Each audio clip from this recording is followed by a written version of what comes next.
Doctor ortho, अब दर्द भी घुटने टेकेगा।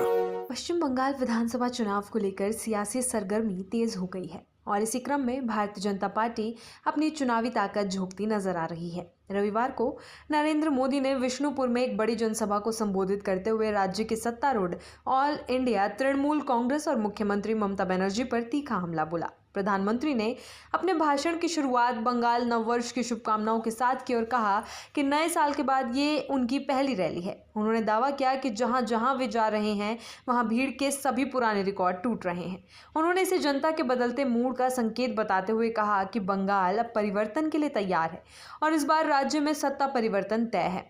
सभा के दौरान पीएम मोदी ने टीएमसी पर आदिवासी विरोधी होने का आरोप लगाया। उन्होंने कहा कि पार्टी नहीं चाहती थी कि देश को कोई आदिवासी महिला राष्ट्रपति मिले। ये बयान सीधे तौर पर राष्ट्रीय राजनीति से जुड़े उस मुद्दे की ओर इशारा करता है जिसमें आदिवासी प्रतिनिधित्व को लेकर बहस हुई थी।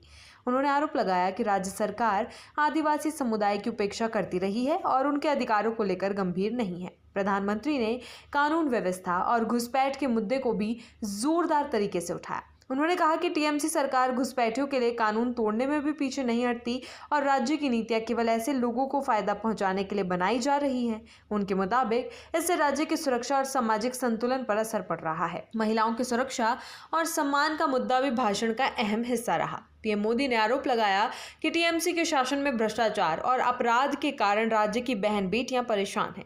उन्होंने कहा कि बंगाल की महिलाएं अब इस व्यवस्था के खिलाफ खड़ी हो रही हैं और बदलाव की मांग कर रही हैं।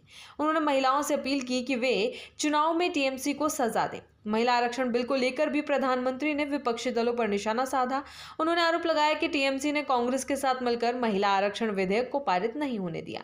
उन्होंने कहा कि महिलाओं को 33% आरक्षण देने की दिशा में उनकी सरकार ने प्रयास किए, लेकिन विपक्षी दलों ने इसमें बाधा डाली। उनके अनुसार टीएमसी नहीं चाहती थी कि अधिक संख्या में महिलाएं विधायक और सांसद बने, क्योंकि इससे उनकी राजनीतिक पकड़ कमजोर हो सकती है। प्रधानमंत्री ने अपने संबोधन में जंगल राज शब्द का इस्तेमाल करते हुए राज्य की मौजूदा स्थिति की आलोचना की।